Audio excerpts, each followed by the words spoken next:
बातिल से दबने वाले आयत मानो नहीं हम सुबार कर चुका है तो इंतहा हमारा सुबार कर चुका है तो इंतहा हमारा দুনিয়ার ভিতরে কেউ থাকবে বাতিল পন্থী কেউ থাকবে হকের পথী কেউ থাকবে কোরআনের পক্ষে আবার কেউ থাকবে কোরআনের বিরুদ্ধে আল্লাহ পাক রব্বুল আলামিন তবে যারা হকপন্থী তাদের পরিচয় আল্লাহ দিয়েছেন আবার যারা বাতিলপন্থী তাদের পরিচয়ও আমার আল্লাহ কোরআনের মধ্যে তুলে ধরেছে আল্লাহ পাক সূরা বাকারার শুরুতেই সেই আলোচনাগুলো করেছেন আলিফ লাম মিম যালিকাল কিতাব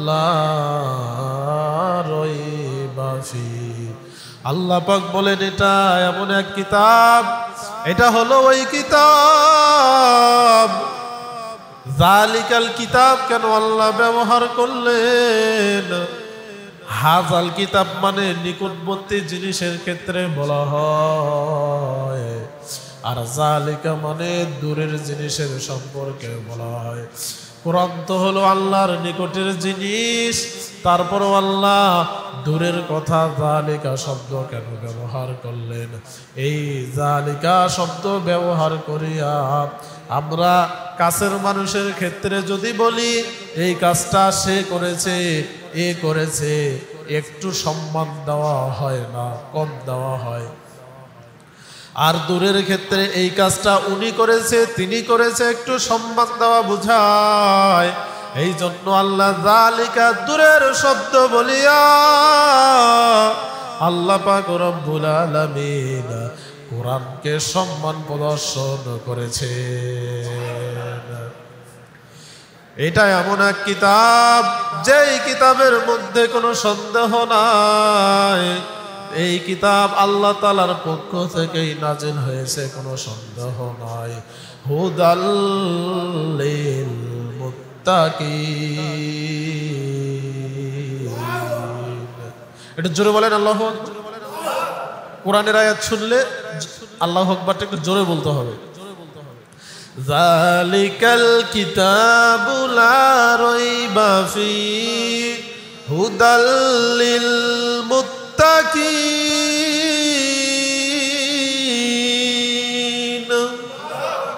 আল্লাহ পাক বলেন এই কিতাবের ভেতরে কোনো সন্দেহ নাই হুদাল লিল মুত্তাকিন আর এই কোরআন হলো মুত্তাকিদের জন্য হেদায়েত স্বরূপ তাকওয়া শব্দ এই মুত্তাকুন শব্দের মূল ধাতু তাহলে তাকওয়াটা কি জিনিস তাকওয়া এমন জিনিস মানে হলো নিরাপদ স্থান তাকওয়া শব্দের অর্থ নিরাপদ স্থান দুনিয়ার ভিতরে পচা খাবার বাসি খাবার খাই না শরীরটা অসুস্থ হয়ে যাবে পচা খাবার বিষযুক্ত খাবার থেকে শরীরকে নিরাপদ স্থানে রাখি যেন ক্ষতি না হয়ে যায় প্রচন্ড গরমের ভিতরে থাকি না শরীরটাকে নিরাপদ রাখার জন্য রুমের ভিতরে ফ্যানের নিচে থাকি আবার অপরাধ করি না পুলিশ থেকে নিজেকে নিরাপদ রাখার জন্য আবার অন্যায় করি না বাবা মা গালি দিবে এই ভয়ে নিজেকে নিরাপদ রাখার জন্য ঠিক কিনা নিজেকে নিরাপদ রাখার জন্য দুনিয়াতে কত চলাচল আর তাকওয়া শব্দের অর্থ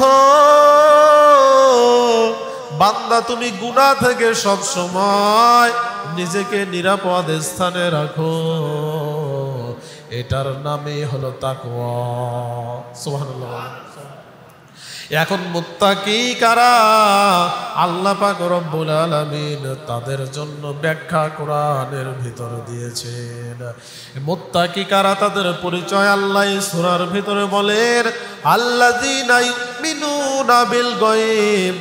আল্লাহ পাক রব্বুল আলামিন বলেন, আল্লাযীনা ইউমিনুনা বিল গায়ব, যারা গায়বের প্রতি ঈমান রাখে, বিশ্বাস করে। জোরে বলেন সুবহানাল্লাহ।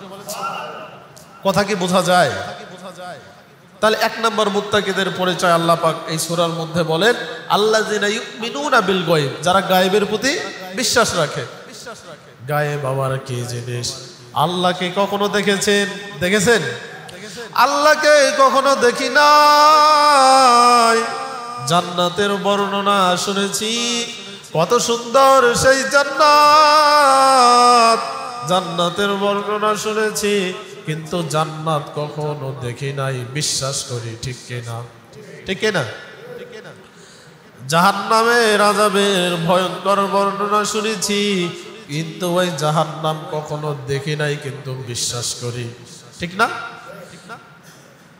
এগুলোর প্রতি বিশ্বাস রাখি। ফেরেশতা কখনো দেখি নাই। জিবরাইলের ঘটনা কত শুনেছি,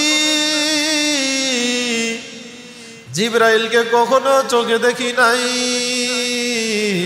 কিন্তু জিবরাইলকে বিশ্বাস করি। এই যে যে জিনিসগুলো দেখি নাই, এগুলোর প্রতি বিশ্বাস রাখার নামই হলো ঈমান। সুবহানাল্লাহ। তাহলে আল্লাহ মুত্তাকিদের এক নাম্বার পরিচয় কোরআনের মধ্যে দিয়েছেন, ওই পরিচয়টা হলো গায়বের প্রতি বিশ্বাস রাখবে। দুই নাম্বার মুত্তাকিদের জন্য পরিচয়, ওয়ায়ুকিমুনাস সালাত, মুত্তাকিরা নামাজ সঠিকভাবে আদায় করে।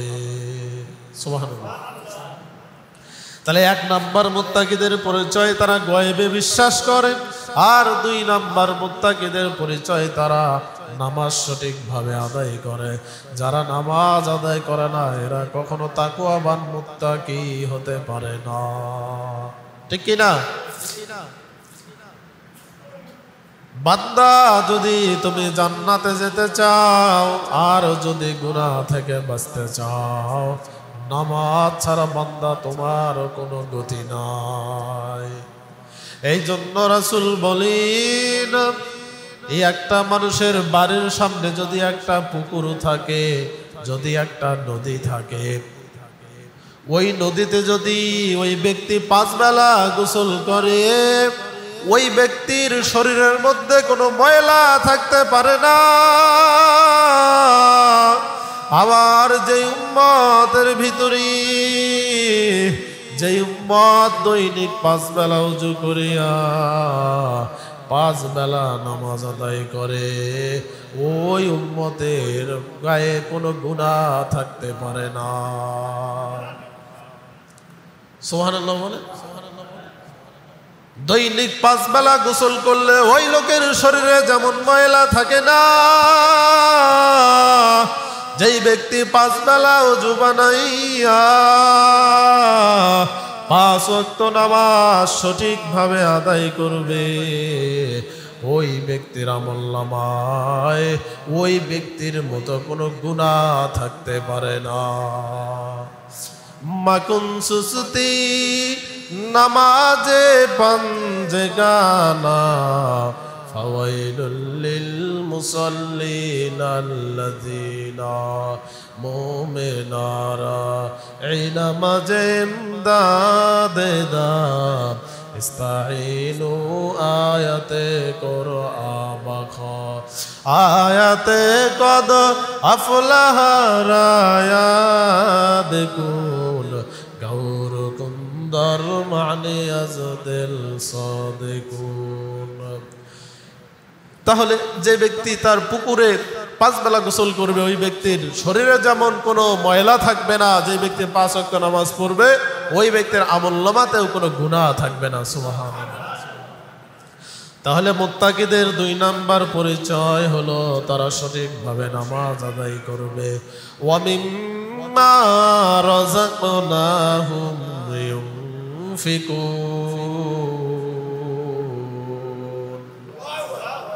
জোরে বলেন আল্লাহু আকবার। কি আল্লাহু আকবার বলতে কষ্ট হয়? কষ্ট হয় তো বলেন না কেন? কোরআনের আয়াত বললেই হাত ইশারা দেই আর না দেই আল্লাহু আকবার বলতে হবে। ওয়া মিম্মা রাযাকনাহুম ইউনফিকুন। মুত্তাকিদের 3 নাম্বার পরিচয় আমার আল্লাহ কোরআনের ভিতরে দেন। মুত্তাকিদের 3 নাম্বার পরিচয় হলো আমি আল্লাহ তাদেরকে যে সম্পদ দিয়েছি, যেই রিজিক দিয়েছি, তা থেকে তারা আল্লাহর রাস্তায় ব্যয় করে। আল্লাহ অনেককে সম্পদ দিয়েছেন, কিন্তু সম্পদ দিনের রাস্তায়, আল্লাহর রাস্তায় ব্যয় করে না। আল্লাহ পাক রব্বুল আলামিন কিয়ামতের দিন ওই সম্পদগুলোকে দুনিয়ার ভিতরে কত উদাহরণ, কোটি কোটি টাকার সম্পদ বানাইয়া বাবা মারা যাওয়ার সঙ্গে সঙ্গে লাশ দাফন না করতেই সন্তানদের ভিতরে সম্পদ নিয়ে মারামারি লেগে যায়, ঠিক কি না? তো যেই সম্পদ দুনিয়াতে রেখে গেলেন, ওই সম্পদ যদি ইসলামের রাস্তায় খরচ না হইয়া যদি ইসলামের বিরুদ্ধে খরচ হয়, কিয়ামতের দিন আল্লাহ পাক রব্বুল আলামিন ওই সম্পদগুলোকে একটা বিষধর সাপে পরিণত করিয়া ওই সাপটা তোমার গলার মধ্যে পেঁচিয়ে দিবেন। ওই সাপটা এমন বিষাক্ত, একবার যদি কোনো মানুষকে দংশন করে ফেলে, ওই বিষের যন্ত্রণায় ওই ব্যক্তিটা 40,000 বছর পর্যন্ত ছটফট ছটফট করতে থাকবে। এমন বিষাক্ত সাপ তোমার গলার মধ্যে পেঁচিয়ে দিবেন কিয়ামতের দিন। ওই সাপটা দংশন করতে থাকবে আর বলতে থাকবে, দুনিয়াতে রেখে আসা তোমার ধন সম্পদ আমি, দুনিয়াতে রেখে আসা সেই ধন সম্পদ আমি। তো কাজেই মুত্তাকিদের 3 নাম্বার পরিচয় হলো মুত্তাকিরা কি করে? তাদেরকে আল্লাহ পাক যে সম্পদ দিয়েছে, যে রিজিক দিয়েছে, তা থেকে ব্যয় করে। এরপর মুত্তাকিদের আরেকটি পরিচয় আমার আল্লাহ সূরাতুল বাকারার ভিতরে দিয়েছেন, ওয়াল্লাযীনা ইউমিনুনা বিমা উনজিলা ইলাইকা ওয়া মা উনজিলা মিন ক্বাবলিক ওয়া মা উনজিলা মিন ক্বাবলিক ওয়া বিল আখিরাতি হুম ইউকিনুন। মুত্তাকিদের আরেকটি পরিচয়, ওই পরিচয়টা হলো আল্লাহ পাকের পক্ষ থেকে যে কোরআন অবতীর্ণ হয়েছে, মুত্তাকিরা সেই কোরআনকে বিশ্বাস করে। সুবহানাল্লাহ। কোরআন এমন এক কিতাব, অনেকেই কোরআনকে মানতে চায় না। বিগত সময়গুলোতে দেখেছিলাম যারা বেশি ক্ষমতাধর ব্যক্তি, পাওয়ারফুল ব্যক্তিরা কোরআনের অনেক আয়াতকে তারা অস্বীকার করেছিল, জিহাদের আয়াতকে অস্বীকার করেছিল, এইভাবে অনেক আয়াতকে তারা শক্তির মাধ্যমে অস্বীকার করতে চেয়েছিল। কিন্তু পৃথিবীতে এমন কোনো শক্তিধর ব্যক্তি নাই। আল্লাহ পাক রব্বুল আলামিন কোরআনের ভিতরে ঘোষণা দিয়েছেন, কুল্লু নাফসিন যায়িকাতুল মাউত, মৃত্যুর স্বাদ গ্রহণ করতে হবে। এমন কোন পাওয়ারফুল ব্যক্তি আছে কোরআনের আয়াতকে অস্বীকার করবে, এমন কোন বাপের বেটা পৃথিবীর জমিনে নাই, ঠিক কিনা? তো এমন কোন শক্তি কারো নাই, কিন্তু তারা কিছু কিছু আয়াতকে অস্বীকার করার দুঃসাহস দেখায়। আল্লাহ পাক রব্বুল আলামিন তাদের জন্য বলেন, ওয়াল্লাযীনা কাফারু ওয়া কাযযাবু বিআয়াতিনা উলাইকা আসহাবুল জাহিম। আল্লাহ পাক তাদের জন্য বলেন, যারা আমার কোরআনের আয়াতকে অবিশ্বাস করবে, মানবে না, বিশ্বাস করবে না, তারা জাহিম নামক জাহান্নামের ভেতরে প্রবেশ করবে। কোরআনকে যারা মানবে না, জাহিম নামক জাহান্নামে প্রবেশ করবে। এবং তাদের পূর্ববর্তী যে কিতাবগুলো অবতীর্ণ হয়েছিল মুত্তাকিদের পরিচয়, তারা ওই কিতাবগুলোর উপরেও বিশ্বাস রাখে। তবে ওই কিতাবের অনুসারী তাওরাত, জাবুর, ইনজিল, এই কিতাবের নামধারী অনুসারীরা আজকে বিশ্ব সন্ত্রাসীতে পরিণত হয়েছে, ঠিক কিনা? এই অনুসারীগুলো, এগুলো নামধারী ইহুদি, এরা নামধারী অনুসারী, কিন্তু বিশ্বের বুকে সব থেকে বড় সন্ত্রাসী, ঠিক কিনা? কথা কয় না, বোঝেন না কথা? আজকে দেখেন হামাসের সঙ্গে তাদের দ্বন্দ্ব হয়েছে, হামাসের সঙ্গে যুদ্ধ হবে, খুঁজে খুঁজে বের করে, না হলে তাদের সঙ্গে যুদ্ধ হবে, মানা যায়। কিন্তু নির্বিচারে নারী পুরুষ সবাইকে যেইভাবে গণহত্যা করছে, আইয়ামে জাহিলিয়াতের জামানাও এমন সন্ত্রাসী জমিনে ছিল না, ঠিক কিনা? কাজেই বর্তমান বিশ্বের বুকে এই ইহুদিরা, এদের থেকে বড় সন্ত্রাসী গোষ্ঠী জাতি পৃথিবীতে আর একটাও নাই, কথা বলেন ঠিক কিনা?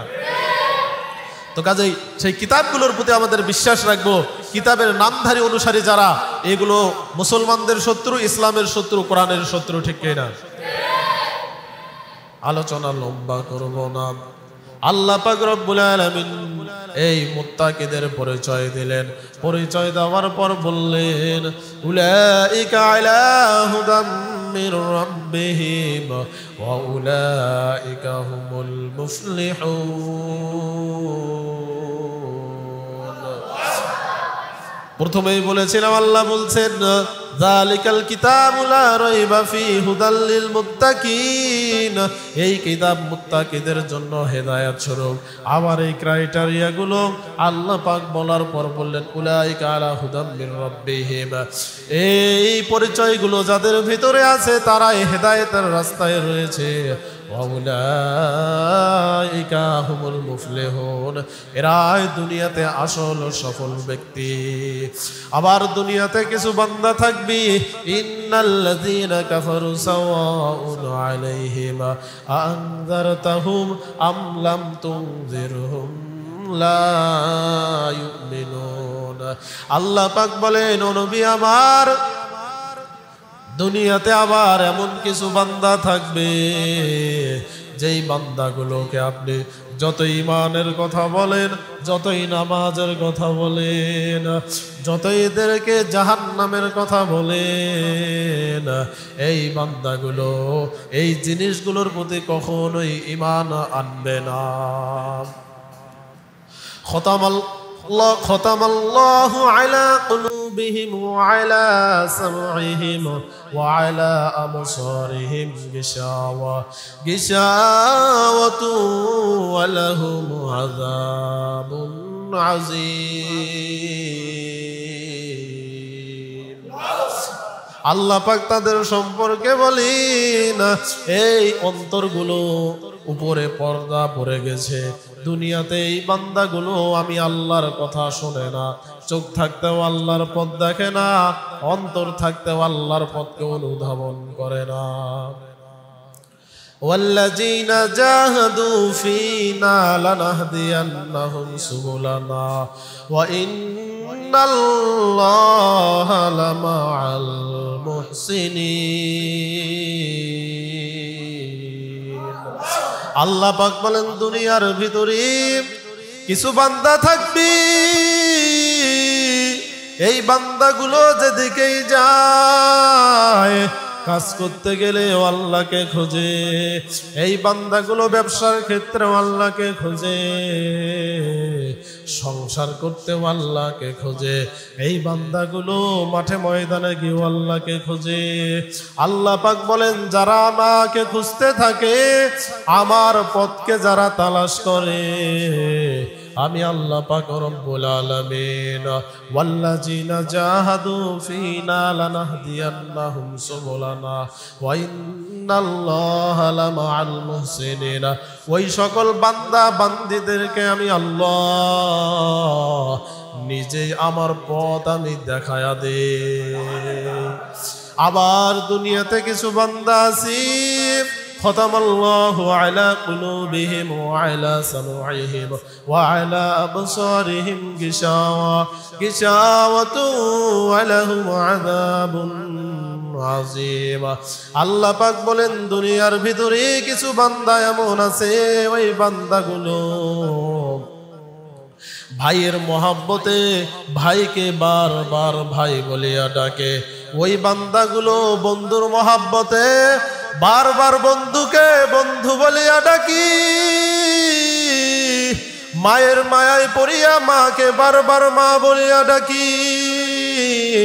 বাবার মহাব্বতে পড়িয়া বাবাকে বারবার বাবা বলিয়া ডাকে। কিন্তু আমি আল্লাহর মহাব্বত কি এত কম? আমি আল্লাহ পাক রব্বুল আলামিন ওই আসমান আর জমিন আমি আল্লাহ নিজে হাতে বানাই নাই। আসমান আর জমিন আমি আল্লাহ ফেরেশতাদের মাধ্যমে কুন ফায়াকুন বলে বানায়াছি। কিন্তু বান্দা আমি আল্লাহর কত মহাব্বত তোমার উপর, তোমার ওই চেহারাটাকে আমি আল্লাহ কুন ফায়াকুন বলে বানাই নাই। তোমার ওই চেহারাটাকে আমি আল্লাহ ফেরেশতাদের মাধ্যমেও বানাই নাই। তোমাকে মহব্বত করিয়া আমি আল্লাহ তোমার চেহারাকে নিজ কুদরতি হাতেই বানিয়েছি। সুতরাং তুমি আজকে মা 10 মাস 10 দিন পেটে ধারণ করেছ, এই জন্য বারবার মা বলিয়া ডাকো। কিন্তু আমি আল্লাহ এত আদর করিয়া তোমাকে বানাইলাম, আমি আল্লাহকে কি তোমার মনে পড়ে না? যেই বান্দাগুলো চোখ থাকতেও আল্লাহকে দেখে না, ও অন্তর থাকতেও আল্লাহকে স্মরণ করে না, আল্লাহ পাক এদের জন্যই বলেন খতামাল্লাহু আলা কুলুবিহিম ওয়া আলা সামউহিম ওয়া আলা আবসারিহিম গিশাওয়াতু ওয়া লাহুম আযাবুন আযীম। আল্লাহ পাক রব্বুল আলামিন এদের জন্যই বলেন এই বান্দাগুলোর অন্তরের উপরে চোখের উপরে আমি আল্লাহ এমন পর্দা দিয়েছি, এই বান্দাগুলো যাতে আমি আল্লাহকে আর কখনো খুঁজেই না পায়।